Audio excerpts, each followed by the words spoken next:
Ladies and gentlemen, welcome to The Right Time. My name is Bomani Jones. Thanks for listening wherever you get your podcast. Rate us, review us, give us 5 stars. You only give us 4 stars, I'm inclined to believe you are a hater. It is Foxworth Friday. Domonique Foxworth, what's going on, man? What is up? Hey, man, training camp has begun. Well, not even training camp, it's OTAs, right? Like, right. I got myself all caught up. Training camp hadn't begun. It's OTAs. Your boy Aaron Rodgers didn't show up, but you know what the question of the day is now at every training camp, which is, did you get that jab? And oh, yeah. Did you get that jab is coming back with some oh no answers. Unfortunate. I saw, I think it was the New York Times this morning. They're giving out weed with vaccinations in Washington State. Like, yes. I'm not trying to say anything about the guys who are participating in the NFL. They may be different from the guys who played when I played, but I got a feeling some guys might show up if they knew that they was going to get a little bit of God's flower. Yo, the thing about this is we got to make, like, people, I think, in talking about who does and does not want to get vaccinated, have a bit of a tendency to try to ascribe it to some larger group, whatever the larger group happens to be, right? But teams are having this problem with coaches where they can't get coaches vaccinated. They're having the issue with players where they can't get a high enough percentage of either players or coaches to get up to where everybody can just kind of participate fully in all of this stuff. And I think for coaches, what has to be a big deviation here is you do whatever you got to do to get the job done. Like, if you are a head coach and your assistant who cannot meet with players, right, can't be in the meeting room, all this stuff, if they don't get jabbed up, and that man look at you and say he not going to do it, that's new. Right? Correct me if I'm wrong. Y'all do whatever I say. Right. Yeah. Yeah. I mean, I see where you're coming from, but I guess this is different for a lot of people, and it's different from other vaccinations. Like, I don't agree with it necessarily, but I think that when something's new, it's scary. And that is the only semi-reasonable defense until you're like, all right, if you're concerned about it, then read up on it. Then when you read about it, you're like, oh, actually, it's not that scary. So it's like the gulf between being skeptical but not curious is the problem. Like, there is a gap in there, and if you can close that gap, then we will be all right. And trying to entice people, like I was joking about the weed thing, but that's outrageous to me. Like, they're gonna give people weed or French fries or extra $1. To me, if you haven't gotten a vaccine now, it should be because of some higher belief or some stronger compulsion other than they ain't give me nothing free. Like, we try to give you your life. Yo,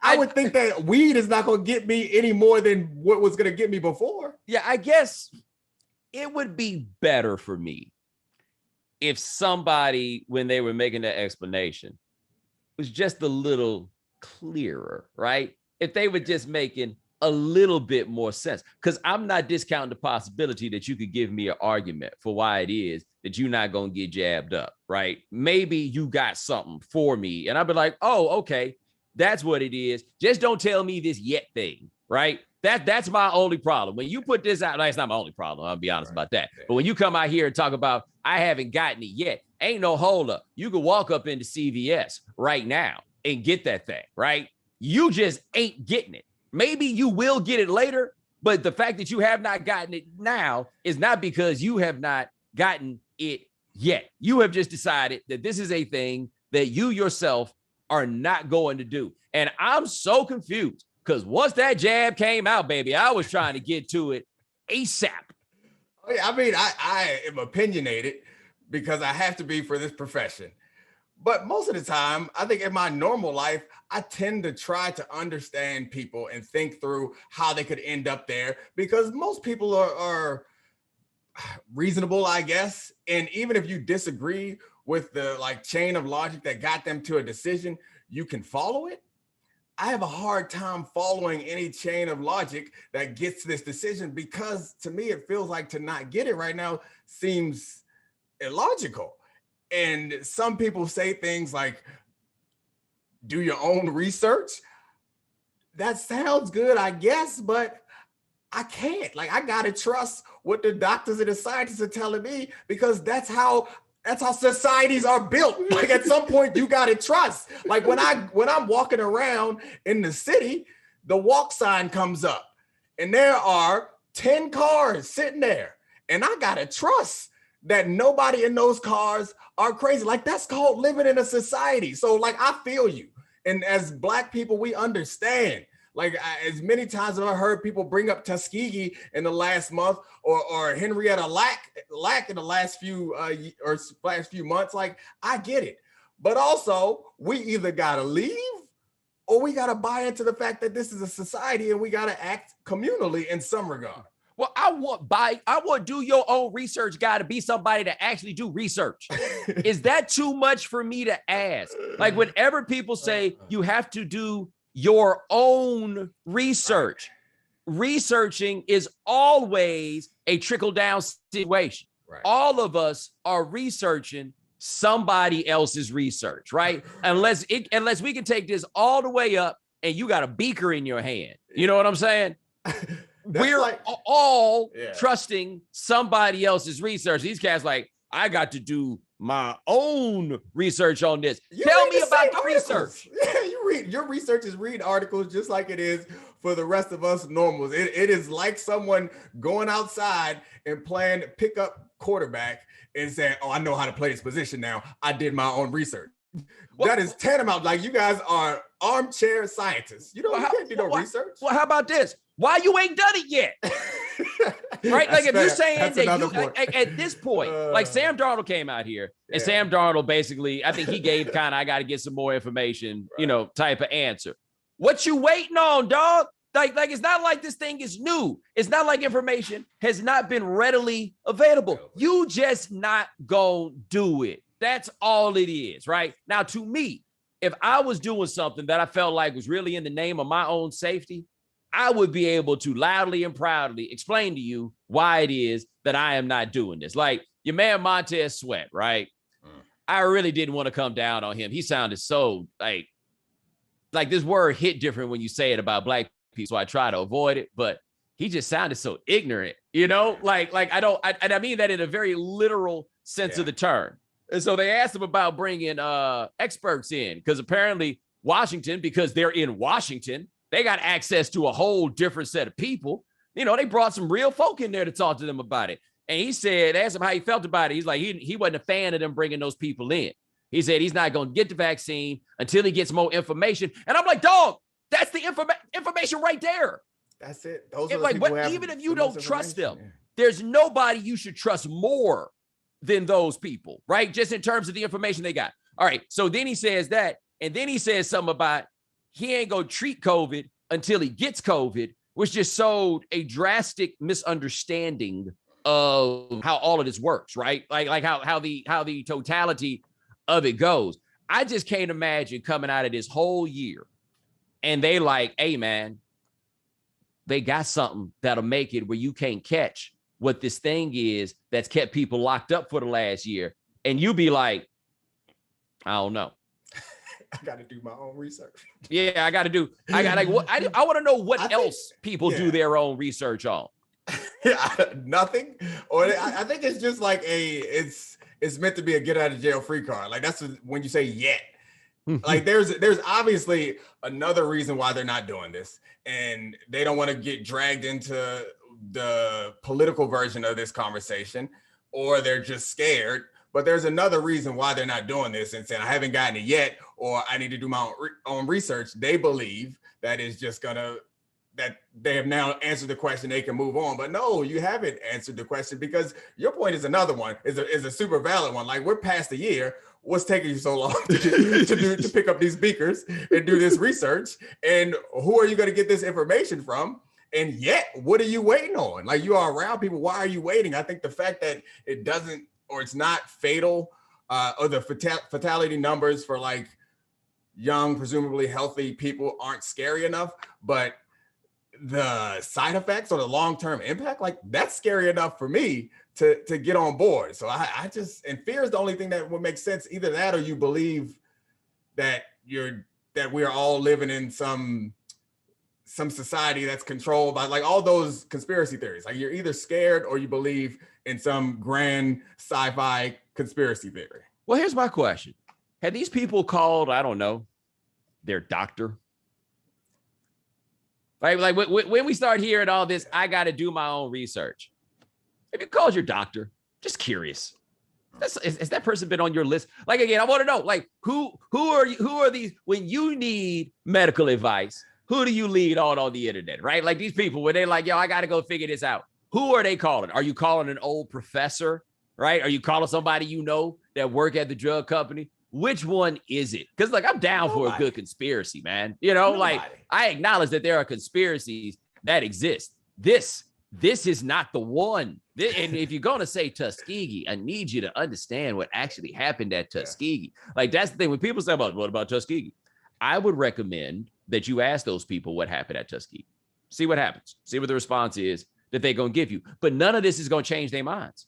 Yeah. Like, none of it. I mean, it's not, I think the most important thing, and I know we're doing this in part because it's fun to talk about, but we both know that they aren't actually doing research. They aren't actually looking at it. They just think this is a shield to deflect that question, and now they can move on. Yeah. But, you know, it's the coaches who now can't meet with players one-on-one that actually blow me away the most. Mm-hmm. Like, those are the ones where, like, this is a serious impediment to your ability to do your job, as well as perhaps the next man is able to do his job. That's what got me. I think the league thought, especially with the coaches, we're going to put these measures in place and then they're going to have to do it. Like, imagine this is the only thing that is breaking the peer pressure of football, right? That is breaking we all do the same thing of football, is trying to save your own damn life. But that's another point where the logic ladder breaks down, because like, I'm going to make some assumptions about these people that is not about them not doing their research yet. It's about some other grand belief or something like that. Like, that makes sense. Or maybe because I think the fear is connected to do your own research. So like, I don't know that they're actually scared of it, but they might believe that there is something else going on. One of those crazy crackpot conspiracies. So why are you still coaching football?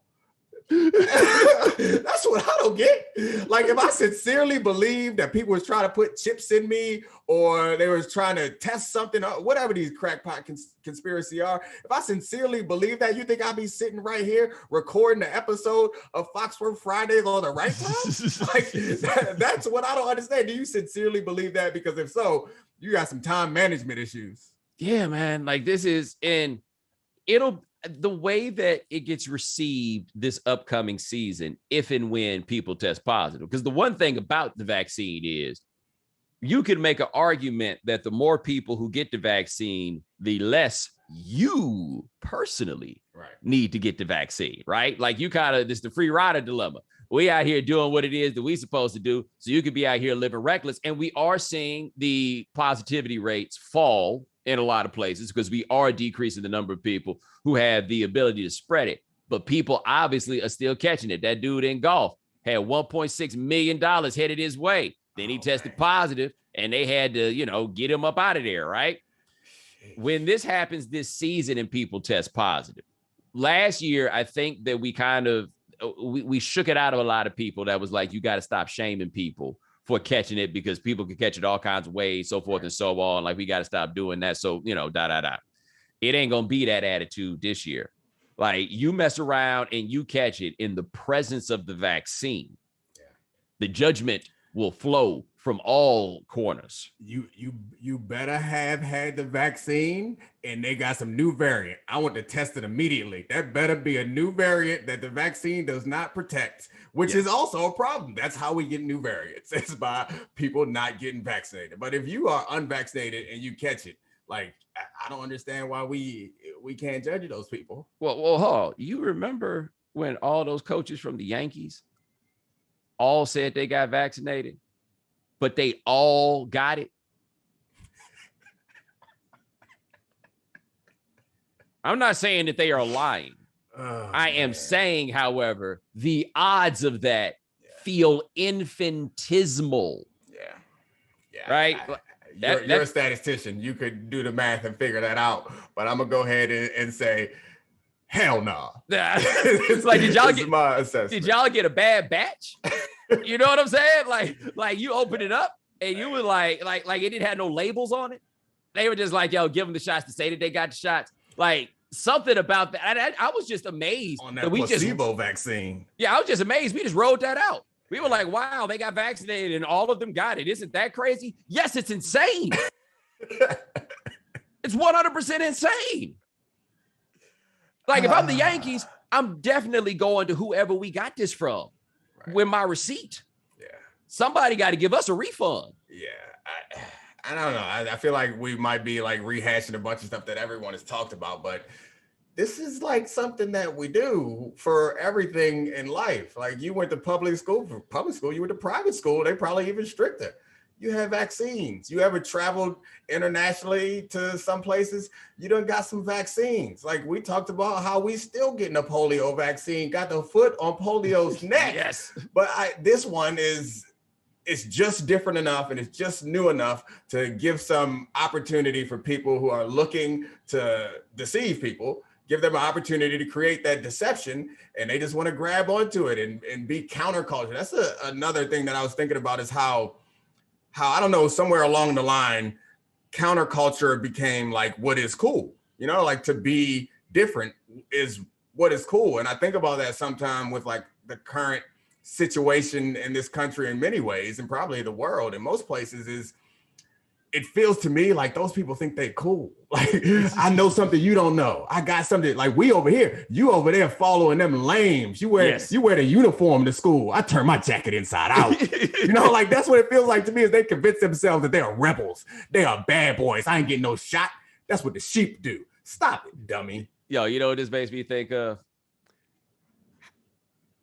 When Kyrie said that thing about how he didn't want to talk to the media anymore, and I guess he kind of does talk to the media, but when he did that, I imagine that the Nets had to be willing to pay all his fines, because the last thing they want is to ask Kyrie some questions about this jab.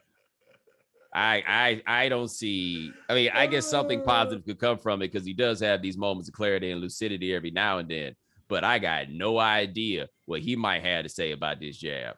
Like LeBron didn't do himself no favors trying not to say nothing on this. I think this is a private matter between me and my family. Why are y'all saying this? Yeah.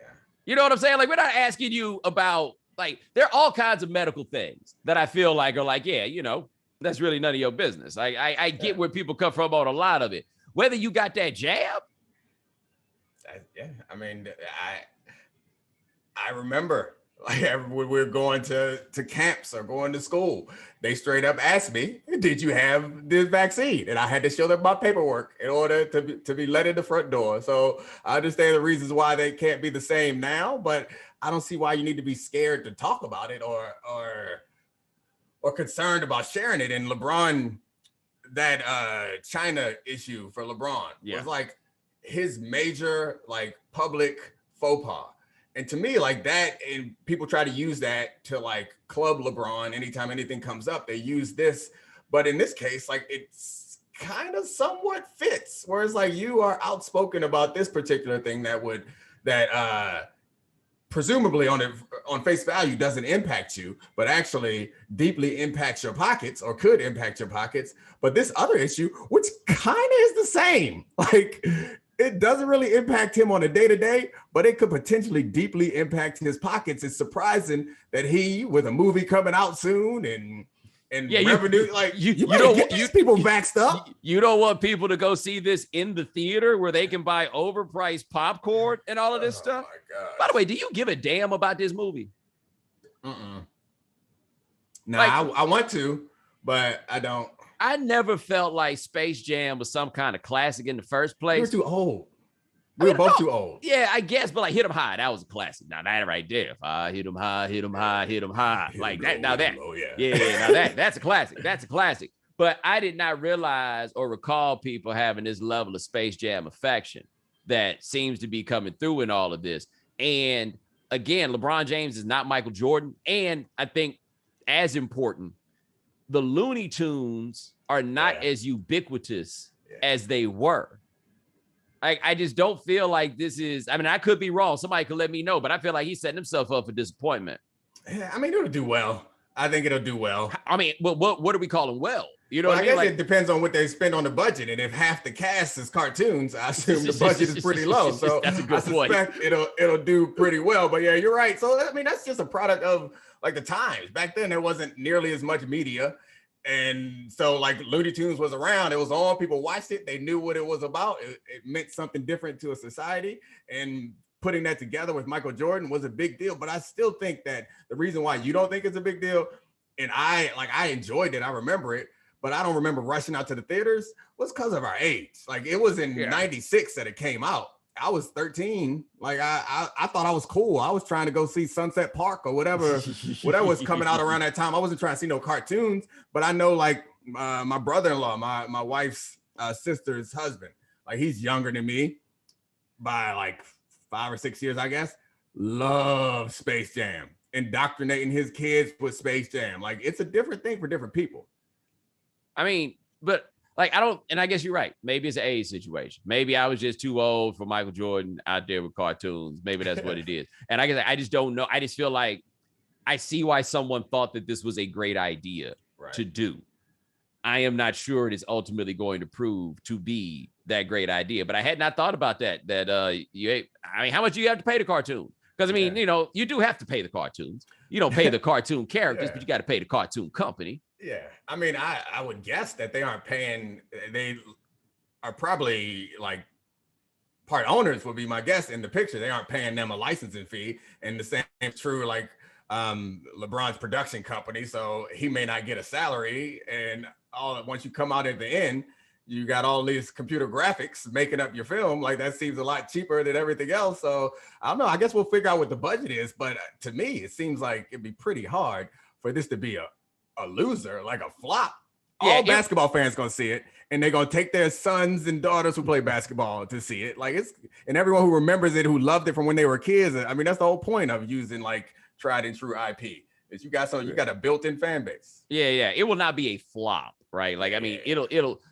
I don't know if it's going to be good. Like I have no gauge on how we're going to determine whether or not it's good. All of this. Like if I were him, I would have avoided the whole Michael Jordan lane altogether, right? Because there's absolutely going to be somebody out here breaking out the inflation calculator to let you know how LeBron's movie did versus Mike's in the first week, according to the prices of the time.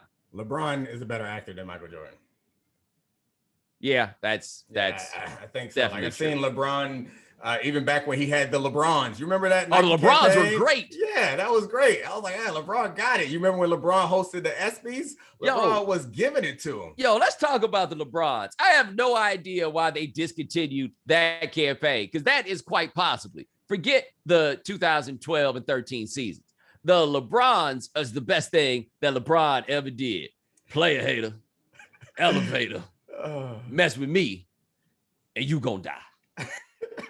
I remember they had the pool one, like that was good, and the dinner table. Yeah, those were good. I don't know why they discontinued that, but that to me let me know that LeBron, maybe this ain't the movie for him. And in Trainwreck, he was good too. I guess I think like the ESPYs was the most impressive thing, because you could probably spend 10 hours filming these commercials, and a good director gonna get some good takes out of me. The man just went live and killed it. And hosted it, didn't embarrass himself. He's a talented performer. I had forgotten about that. That he deserves a lot more credit for that. Because let me tell you something I know I couldn't do. I couldn't host no damn ESPYs. Yeah. Like I do TV stuff. That's what I do. That's how I get paid, right? I'm sitting here right now on the microphone. Nah, man, I could not imagine trying to host the ESPYs. Yeah, I have unhealthy ego, so I think that I could host the ESPYs, but I'm smart enough to know that I probably couldn't. It's a weird conflict that goes on in my brain just about any time I see anybody do anything impressive. Part of me is like, I could do that. Then the rational part of me is like, they probably work really hard to get there, get that done, and you would be offended if somebody said they could play corner.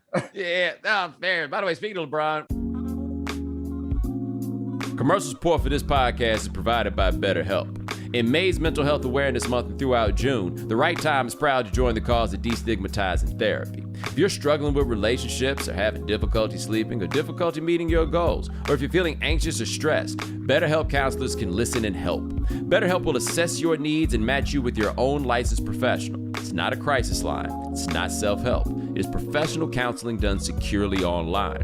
The service is available for clients worldwide. Log into your account anytime and send a message to your counselor. You can schedule weekly video, phone, or even live chat sessions. BetterHelp is committed to facilitating great therapeutic matches, so they make it easy and free to change counselors if needed. It's more affordable than traditional offline counseling, and financial aid is available. So many people have been using BetterHelp that they're recruiting additional counselors in all 50 states. Our listeners get 10% off their first month of online therapy at betterhelp.com/Bomani. That's betterhelp.com/Bomani. How you think he killing the time right now? Cause I follow him on Instagram, but I've muted just about everybody's stories because all y'all stories are whack. No disrespect. So I don't know. Is he doing that? He's doing, I guess, Space Jam promo. Cause after the season when he win championships, he loved to put it on Instagram, that he was going out and all the summer vacation with the family that always looked baller and fly is all get out. But I feel like it don't land as well when everybody else still playing. Yeah. Everybody else still playing and lots of people still aren't taking these vacations. I feel like you got to be tactful at this moment. I guarantee he's doing it. Like he's just saving those pictures up for when y'all can handle it. And I understand that. This is another thing I hear come up a lot is like people are more careful in this time. I don't mind it. Like I don't mind seeing people flex and flaunt. Like I understand that you shouldn't. And I would never, it's just not in my nature normally. Without a pandemic, I certainly wouldn't do it now. But I love to see people balling. Why you got to pretend like you unhappy just because I am? Yeah, well, I think the question becomes, though, why you got to tell everybody about it, right? But that's my question about all these things that all these people do all the time. But like at this point, with the proliferation of the jab, and I mean, let's be honest, when's the last time LeBron was at an airport? That's fair. He's traveling pretty safe. That's fair. Yeah. He's at a hangar. You know what I'm saying? Yeah, there's a runway. But it's not an airport. Yeah, I don't know the last time LeBron was at an airport. So they on some private plane and all of that stuff. Like I'm sure that going to a private resort and like they aren't really mixing with too many people. That's the problem for us while we're planning our summer stuff. Is my wife and I obviously been vaccinated for a while, but the kids are too young, and so we still are like kind of. Her and I can do some stuff, but we're still kind of locked in this area because I ain't trying to expose my kids to anything just because I want to be on the beach. I'll go ahead and leave them home. Yeah, you're not trying to bring home a little mini vector. Yeah, I'm not trying to do that. Yeah, I guess I ain't even gotten to what it could mean for everybody else. I was just like, I would feel guilty if like I took my kids out and they got the coronavirus because I really need to flex on the gram from wherever. Yeah, no, but they are. I mean, this next year gonna be interesting. People ain't used to being around each other, man. Like what's the wildest? Have you like? Because I live in New York, so being outside, you amongst the people in a different way, right? Yeah. Like, have you seen somebody just lose their mind up in here in public yet? Nah, not just on the internet. You seen it in real life? Dog, let me tell you what I saw the other day. So I was out, like in the Garment District. It's like 37th, 7th. I had to go do something over there. So I'm there and I see this woman or this dude, right? Black dude, look like he in his early to mid 20s. And he up in the traffic cop's face, right? Like he want to start it. And traffic cops, if you don't know anything about New York City, a lot of these cities like to talk to you about X percentage of their police force is black and brown. And then ask them what percentage of them are the traffic cops, right? Yeah. So this is a dude that want to be a cop, but they got him out writing tickets. And they were double parked on 37th Street. Like, okay, not really a good place for you to double park. Cop was writing a ticket. Now, I seem to walk up on this in the middle. So my only guess is they came out as he was writing the ticket. And so I think they figured that since he was writing the ticket, that, they should get a mulligan on it. But I also imagine that the city of New York done missed out on a lot of ticket money in the last year. And so you're going to get this ticket. So my man's writing this ticket.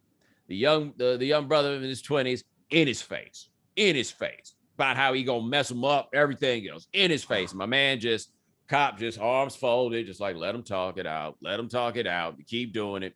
And then the woman that's with him, now she want to get up in the dude's face about how mad she is. You'll give me $150 ticket, all this stuff. Now, one thing I do want to point out in this, and I mean, maybe I'm wrong. I don't know. You can decide.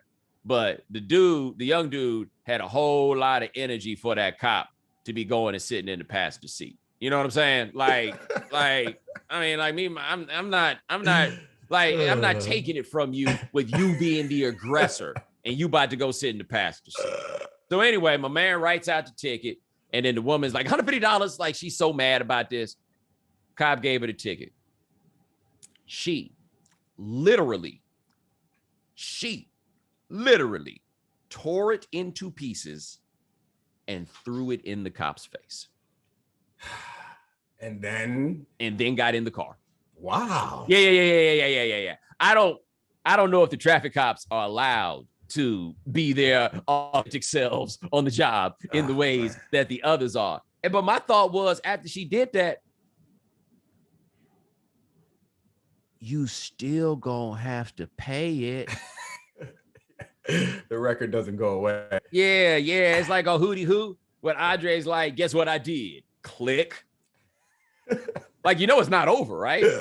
like you understand that at some point there will have to be some level of resolution to this situation. And I understand that different people, different situations, and like most laws and taxes and all that stuff are like regressive in nature. So I don't want to pass any judgment, but whenever I do something illegal like that, I expect to get a ticket, and I'm happy when I don't. Like, to me, she came out, and her friend that she was with came out hot, like they were surprised. You double parked on a major thoroughfare in New York City. Like, I would come out if I was in a situation where I had to double park. And like, I can't find a spot. I got this appointment. I got to do what I got to do. I'm going to try to run out. I am fully expecting to see a little pink thing on my windshield when I come out. And if there's not one, I'm happy. If there is one, I'm like, you got me, bro. Yeah. Well, here's my question. Why you double parking if it's two of y'all? Is he not allowed to drive the CRV? I guess. Right. Like, do you not trust him to take the wheel? They had to carry something in. Like, I feel like when you're moving, double parking kind of is a thing that has to happen, especially in New York City, because like you got to be there, you got to be as close as possible. So they had to carry a couch up. It's a CRV. They had to carry a couch up. I assure you, they would not carry the couch on 37th Street. Like of that part, I can give you quite the promise that was not what they doing. But now, man, they just went out there and they just they lost their minds. Like, I'm glad we ain't had nobody lose their minds as of recent at these arenas. Yeah. I am glad that the people are back at the arenas. And I say that because I don't know if you watched on Wednesday that Phoenix Nuggets game, but it was rocking in there. It was rocking. And it's so much better to watch these things when the crowds are actually rocking. Yeah, you take it for granted. But you're right. The difference between I think I watched more bubble basketball than I would normally watch basketball during that time. It was fun, and it was just like a welcome back moment. It was cool. They were playing at a high level, and I enjoyed that, which like a higher level, frankly, than they're playing now. But it's not nearly as entertaining as having all of these other little characters around, adding some spice to the stew. No, man, like we got people back. And we're getting to the point also now where the television companies are like, okay, we can put the cameras on the people. Yeah. Because in the end, I think they all understand that it's probably still not the greatest idea for us to be rolling up 17G deep in these places. Like we're not really trying to cast too much onto that. That's not the way that we want to go. But yeah, we ain't got to pipe the sound in no more. You can get like an actual defense chant. Is that guy? So they keep showing that Phoenix Suns guy is like a fan. It's like a white dude with a bandana and a jersey on and no shirt underneath. Like, I feel like they've cut to that same dude in a bunch of different games. Is he somebody I'm supposed to know? Is he like Goldstein or something? Or I have no idea. Okay. You know the guy I'm talking about, or you know? Yeah. No? I know who you're talking about. I see him a lot, and I'm like, am I supposed to know this weirdo? By the way, they still got the gorilla. I don't know. I ain't seen the gorilla in a minute. Well, not during the pandemic, I guess. I ain't seen the gorilla in a minute because I ain't watched the Suns play in like 10 years, by and large. Like, I watched him a little bit, and I said earlier on this year on Twitter, because Devin Booker didn't make the All-Star team, this annual ritual to complain when Devin Booker doesn't make the All-Star team. Yeah. And I'm just like, look, man, like he's probably like one of the 15 best players in the West at that point, right? Like, I don't think he's that game changer in that way. And I don't know if he's that game changer in that way, but he sure seemed to be changing games these days. He's out there giving it to him. But I thought about something with the gorilla. Was they trying to play us? I mean, that's always an assumption. I don't know. Like, maybe that's, if he's gone, then they're trying to play us. What was his name? Did he have a name? I don't recall the gorilla having a name, but I never really thought about that it's this high flying Duncan gorilla. Well, they had high flying. Their only cover is there were high flying mascots before him. And then why they choose to be the Phoenix Suns and they choose, that's all I'm saying, gorilla is surprising. But that's why I'm gonna Google it. I found out what his name was, because if his name is Dan the Gorilla, we cool. If his name is Deontay the Gorilla, we got issues. I'm just saying, man, like it was at the time where the Suns, as Howard Bryant said, had like the whitest teams in the league when he was a youth. I didn't realize that. And so it just hit me right now, like, it's a gorilla that jump real high, you say.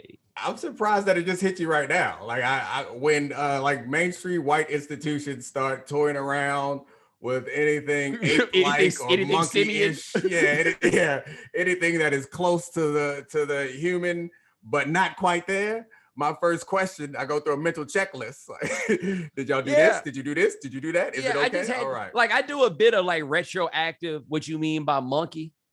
Right, like I had to realize going back with our man Pimp C, take that monkey shit off. You embarrassing us. And I was like, oh, you mean monkey. It's a little problematic there, even if it's you. You know what I mean? And so like I go back and realize some places like, oh, monkeying around, huh? What you trying to say here, homie? Let me tell you this. You bring up the word monkey, and it's something, and maybe it's widespread or maybe it's just in this area or something, but I've noticed, I got kids, so I'm around a bunch of other people's kids, and white people call their kids monkeys. Like it's a like a term of endearment, like sweetheart. They be like, hey, where's my little monkey? And every time I cringe every time. Like I know that they'll say something like, I was talking to a dad a couple of days ago, and it's like, yeah, boys are a little different. Like my girl is sitting around. He was saying how my girl sits around and she listens, whatever. But my boy, man, he's climbing all over everything like a little monkey. Look at me right in my eyes. I'm like, hey, that's your son. Call it what you want.